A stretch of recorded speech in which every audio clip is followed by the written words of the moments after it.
السلام علیکم ناظرین، آج میں آپ کو بتانے جا رہی ہوں ایک کمپنی کے انٹرویو ہو رہے تھے تو کمپنی کے مالک نے سیڑھیوں پر ایک CCTV کیمرہ لگا دیا۔ جو امیدوار بھی سیڑھیاں چڑھ کر انٹرویو والے کمرے میں داخل ہوتا تو انٹرویو لینے والی ٹیم بغیر کچھ پوچھے ہی اسے ریجیکٹ کر دیتی۔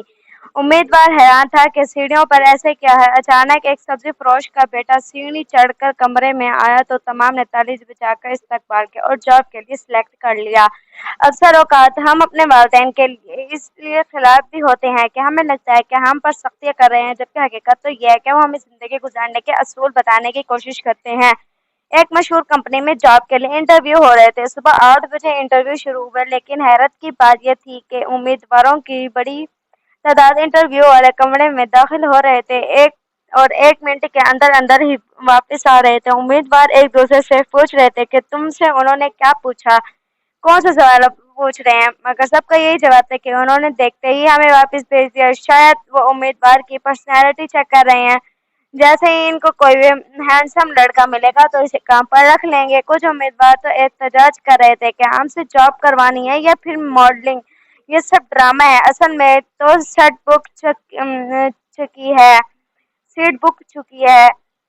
چکی ہے، مگر لوگوں کو دکھانے کے لیے ڈرامہ رچایا جا رہا ہے۔ اسی اثنا میں ایک سبزی فروش کا بیٹا سیڑھیاں چڑھتا ہوا کمرے کے اندر داخل ہوا تو باہر تبصرہ کرنے والے امیدواروں نے اس کا مذاق اڑایا، اس کے پسینے میں شراب اور کپڑوں کا مذاق اڑایا۔ ایک نے تو یہاں تک کہہ دیا کہ باہر واپس چلے جاؤ، یہاں سویپر یا باورچی کے انٹرویو نہیں ہو رہے۔ خیر لڑکا اندر داخل ہوا تو پینل نے سوال کی جواب کا سلسلہ شروع کر دیا۔ باہر کھڑے امیدوار حیران تھے کہ ہم سے تو کچھ بھی نہیں پوچھا، اس سے کیا پوچھ رہے ہیں۔ 5-10 منٹ کے بعد انٹرویو کے بعد لڑکا مسکراتا ہوا باہر آیا تو سب حیران ہوئے۔ ساتھ ہی پینل نے یہ اعلان کیا کہ ہمیں ہمارا مطلوبہ بندہ مل چکا ہے، اب مزید کسی کو اندر نہ بھیجیں۔ سبزی فروش کا بیٹا سیدھا گھر گیا اور اپنی والدہ کے پیروں میں گر گیا۔ ماں نے اسے سینے سے لگایا اور رونے کی وجہ پوچھی۔ وہ کہنے لگا، ماں، بچپن سے لے کر آج تک میں آپ کو اور ابا جان کو تنگ نظری سے دیکھتا تھا۔ مجھے لگتا تھا کہ یہ گھر نہیں کیا خانہ ہے، یہ کرو وہ نہ کرو، کمرے سے نکلتے وقت پنکھا بند کر دو، کمرے کی لائٹ ایسے کیوں جل رہی ہے۔ یہ سب باتیں مجھے نہایت فضول لگتی تھیں اور نہ چاہتے ہوئے بھی آپ لوگوں کی سکھائی گئی باتیں میری عادات میں شامل ہو گئی، مجھ میں سما گئی اور آج آپ کی سکھائی گئی باتوں کی وجہ سے میں کامیاب ہو گیا، ایک اچھی کمپنی میں مجھے جاب مل گئی۔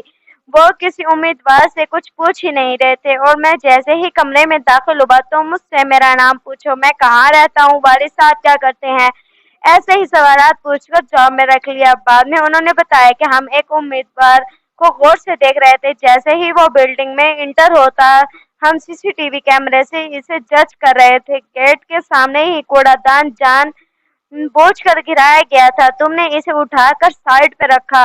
جب آگے بڑھے اور سیڑھیاں چڑھنے لگے تو ایک پنکھا یوں ہی چل رہا تھا، تمہارے علاوہ اسے کسی نے بند نہ کیا۔ سیڑھیوں کے اوپر سائڈ پر کینوں کے چند چھلکے پڑے تھے، سب اسے پھیلان کر آگے بڑھ رہے تھے، مگر تم نے چھلکے اٹھا کر کوڑا دان میں رکھ دیے۔ سیڑھیوں کے بعد کمرے کے سامنے باتھ روم کا نل جان بوجھ کر کھلا چھوڑ دیا گیا اور پانی رسنے کا آواز سب کو سنائی دے رہا تھا، مگر صرف تم نے نل بند کیا۔ یہ ایک قسم کا پریکٹیکل تھا۔ ہماری کمپنی کو ایک ایسے شخص کی تلاش تھی جس میں ڈسپلن ہو۔ اس میں یہ احساس ہونا ضروری تھا کہ کمپنی بھی گھر کی طرح ہی ہے۔